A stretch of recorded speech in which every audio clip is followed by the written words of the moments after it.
Você sabia que a internet surgiu no final dos anos 60 para fins militares e nessa época ela era conhecida como ARPANET? E você sabia que as redes locais de computadores surgiram muitos anos depois da ARPANET, mas ainda assim, se você comprasse computadores de fabricantes diferentes e colocasse na rede, era bem provável que eles não se comunicassem entre si? E você sabia que a perestroika, introduzida por Mikhail Gorbachev, foi uma reestruturação política e econômica que aconteceu na Rússia no final dos anos 80? Mas você pode se perguntar, e o que isso tem a ver com redes de computadores? Bom, talvez se não fosse por isso, a internet não se transformasse no gigante que ela se transformou. Mas para entender isso, você tem que assistir esse vídeo. Esse é o canal de Rede de Computadores e Cibersegurança para Leigos, e meu nome é Gustavo Castro, e eu queria mandar um salve para Gorbachev. Roda a vinheta.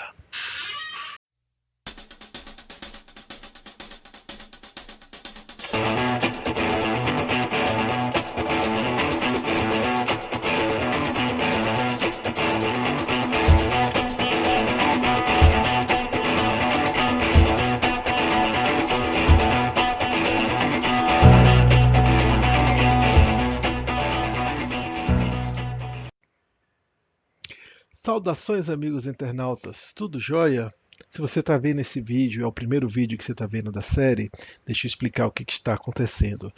Eu estou fazendo esse novo canal de redes de computadores e cibersegurança para leigos, e o objetivo do canal é sempre abordar um tema específico dentro de redes de computadores ou cibersegurança.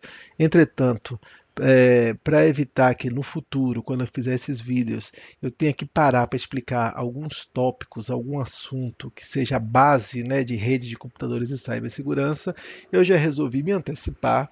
Vou fazer uma série de vídeos aqui, que são essas bolinhas amarelas aqui, para explicar alguns conceitos básicos nessas videoaulas aqui de rede de computadores. Depois eu vou fazer de cibersegurança, para que a gente possa começar mesmo de vez os vídeos de temas desses dois assuntos que eu quero abordar. Tá certo? Nesse vídeo de hoje eu vou falar de história das redes de computadores, né? Praticamente a história da internet e a história das redes locais, e eu pretendo fazer uma viagem que não vai ter muito conteúdo técnico, vai ser mais casualidades mesmo de como as coisas aconteceram. Também nesse vídeo eu vou explicar o que a perestroika tem a ver com a internet. Vamos começar. A evolução da internet e redes de computadores. Tudo começou nos anos 60, né, turma?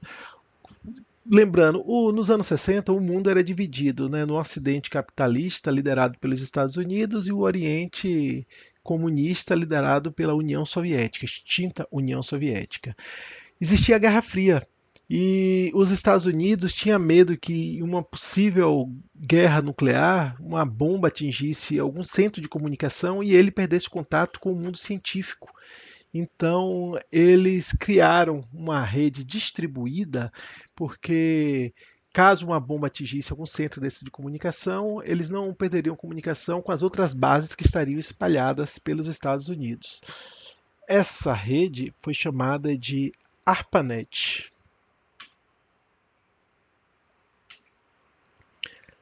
Não tem muita coisa a falar dos anos 70 com relação a isso, não. Apenas que algumas outras redes surgiram pelo mundo, mas não ficaram tão famosas.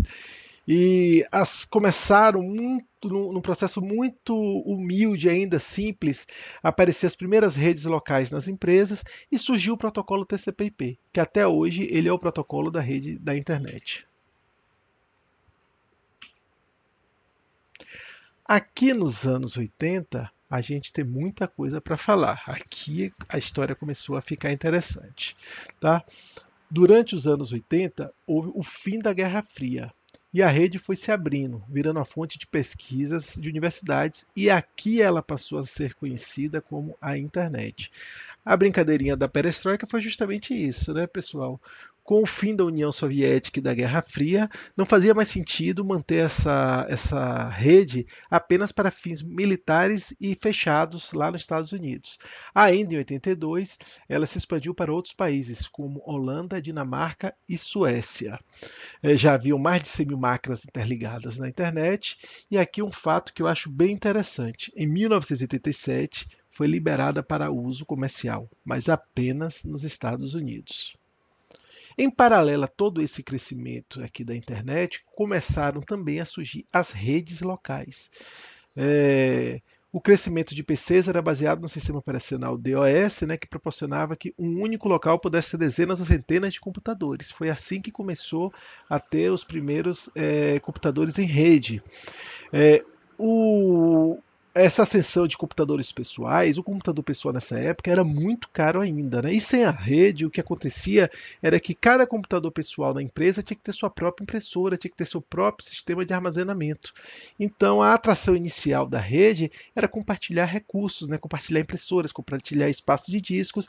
Eu até já citei aqui uma história interessante no vídeo anterior, se você não assistiu, vale a pena procurar, que foi uma experiência que eu tive profissional de compartilhamento de torres de CDs. Tá? E aqui eu também até mencionei no início do vídeo os sistemas, como não existia um padrão ainda, o TCP/IP ainda não era padrão, cada fabricante ele criava seus próprios protocolos proprietários.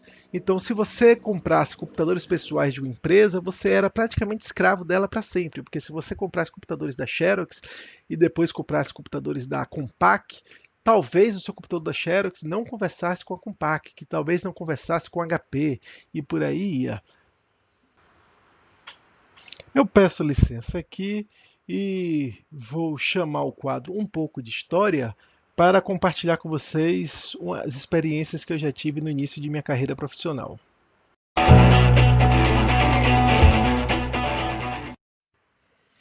Então, pessoal, para os vídeos não ficarem tão chatos e maçantes, eu sempre gosto de compartilhar experiências que eu tive, tá? Como eu já falei até no vídeo anterior, quando eu comecei minha carreira profissional, eu trabalhei numa empresa no polo petroquímico que tinham na época aproximadamente 1.000 computadores.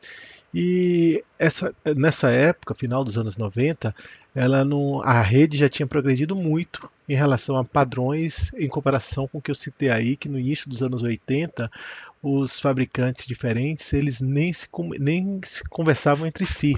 Eu não peguei essa fase. Só que eu peguei uma fase que ainda tinha uma coisa bem interessante, diferente do que é hoje em dia. Cada servidor, cada sistema operacional de rede, ele tinha seu protocolo de rede. Não era uma coisa padrão e universal como é hoje o TCP/IP em virtude da internet. Então, a Microsoft estava iniciando ainda em sistemas operacionais de rede e ela tinha um sistema operacional Windows NT. E o protocolo do Windows NT era o NetBEUI. A Novell, certo? Tinha um sistema operacional Netwer. Novell era o nome da empresa, Netwer era o nome do sistema operacional. E eles também tinham o protocolo de rede deles, muito bom por sinal, que era o IPX-SPX. E os bancos de dados, né, eles eram rodados em Unix, o sistema operacional Unix, daí até que vem o Linux, né, o Linux não é Unix, mas como ele é muito parecido, a pessoa que criou o Linux, ele apelidou desse nome, Linux por causa do Unix, mas também tinham servidores que rodavam o sistema operacional Unix. Então, na prática, o que acontecia? Um computador de um usuário nessa empresa, nos anos 90, ele tinha que ter esses três protocolos instalados se ele quisesse acessar os três serviços.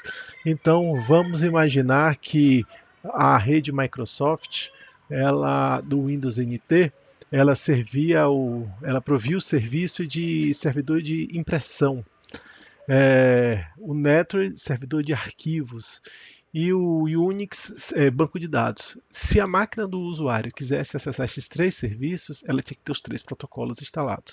Se ela não tivesse o TCP/IP, que era utilizado pelo Unix, aí ela poderia imprimir pelo Windows NT, né, já que ela tinha o NetBEUI, ela podia acessar os arquivos de rede, porque ela tinha o IPX-SPX da Novell, e não acessava o banco de dados. Na prática, obviamente, quando a gente instalava uma máquina, a gente instalava todos os protocolos. O que aconteceu no final dos anos 90, as empresas, as redes locais das empresas não acessavam a internet como é hoje, que hoje é padrão. Você tem uma empresa, tem uma rede local e ela está acessando a internet. Nos anos 90 não era assim. Então, com o crescimento da internet, a expansão, as próprias empresas de sistemas operacionais foram adotando o TCP/IP, que é o protocolo da internet. A Novell, que tinha um protocolo excelente, como eu falei, que é o IPX-SPX, com o passar dos anos, ela teve que abdicar de continuar com a IPX, porque ela estava perdendo clientes. E essa empresa, inclusive, eu acredito até que não existe mais. Tem muitos anos que eu não escuto falar dela. A Microsoft, que é uma empresa que eu gosto, muita gente técnico de informática, principalmente de segurança, adora falar que não gosta de Microsoft, que não gosta de Windows. Eu não tenho disso. Eu gosto de todos os sistemas operacionais, desde que eles atendam o que eu preciso. Mas o protocolo da Microsoft na época era muito ruim. Ele também descontinuou e adotou o TCP/IP.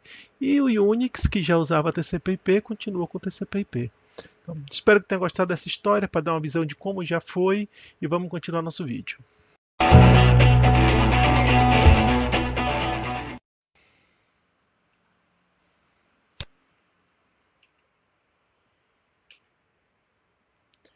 Bom, pós anos 90 já é muito parecido com como é hoje em dia, né? Surgiu o www, né, que é o sistema de navegação de páginas para acesso de informação. É tão revolucionário que o web é sinônimo de internet. Realmente hoje a gente fala vou acessar o web, né? O web, esse sistema www, é um sistema de navegação de páginas que você utiliza no seu browser, no seu navegador. E com ele você tem a informação, texto, multimídia, tudo junto. Você tem os links que você clica em uma página, você já vai para outra página. E é justamente essa navegação que deu uma força muito grande a como as pessoas acessavam informações com o advento da internet, né, no uso pessoal das pessoas. Né? Os lares e as empresas em todo o mundo se conectaram à rede através de um provedor de acesso. Surgiu essa figura do provedor de acesso. Né? Para você acessar a internet, você precisa de um provedor de acesso. Né? Surgiram serviços de busca. Né? As pessoas hoje tem qualquer dúvida, entra no Google, dá uma googada e descobre. A facilidade de informação ficou muito grande. Né? Nasceu um gigante, o Google. Né? O nosso dia a dia mudou com a internet, né? Porque surgiram novos serviços online, né? Como Internet Bank, você não precisa mais ir em banco para resolver um problema, compra de passagens aéreas, produtos em geral, né? Tudo, a forma de consumo mudou por causa da internet pós anos 90, né?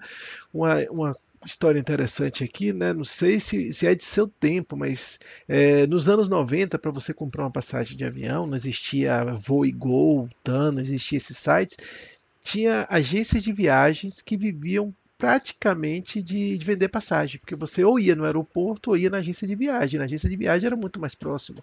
Uma passagem de avião parecia um talão de cheque, né? Hoje em dia você vai no aeroporto só com sua carteira de identidade e está tudo informatizado, tá tudo na internet, né? A forma de estudar mudou, o acesso à universidade. Né? Quando eu lembro que eu passei 4 anos indo todo dia para uma faculdade para ficar lá 4 horas por dia, hoje seria muito diferente. Um curso ainda mais de tecnologia, eu sou um defensor do ensino EAD hoje em dia. Né? Esse tópico aqui eu acho interessante porque os amigos mais distantes se aproximaram e os amigos mais próximos se afastaram com as redes sociais. Isso aqui é o fenômeno do WhatsApp, né? Aconteceu comigo, não sei se aconteceu com vocês. Depois do WhatsApp, vários amigos meus que eu não tinha mais contato nenhum, a gente voltou a trocar mensagem, aí manda piada, manda um vídeo, manda uma foto do filho, você acaba tendo um contato semanal com pessoas que você não tinha mais contato nenhum e seus amigos do dia a dia, você acabou se afastando. Até no aniversário deles e você parou de ligar e mandou uma mensagem de parabéns. Então afastou as pessoas próximas e aproximou os distantes, né? Então essa mudança pós 90 aqui, né, foi muita história, não falei muito de coisas técnicas, né, a gente vai falar isso mais para frente, mas o que eu poderia falar aqui tecnicamente dessa evolução é que nos anos 90 a gente acessava, né, falando principalmente num prisma doméstico, no final dos anos 90 a gente ainda acessava a internet via modem, a velocidade de conexão, um modem bom, como o da US Robotics, tinha uma velocidade de 56 kbps.